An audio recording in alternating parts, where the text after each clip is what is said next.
Came here because I'm tired of living in pain. I went to my doctor, and she referred me to the Southern Illinois Orthopedic, and I've been there, and they want to do injections and burn my nerves and put an epidural in. And I seen the Synergy workshop on Facebook, and I showed my daughter. She's like, "Mom, we should go," because she's also having issues.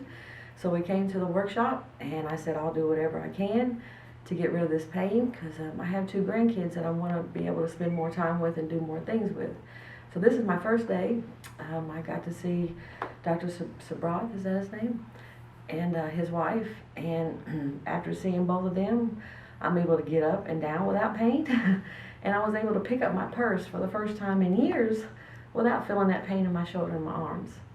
So I'm a believer. I'm almost in tears because right now I'm in no pain whatsoever, and that has not been my life in so long.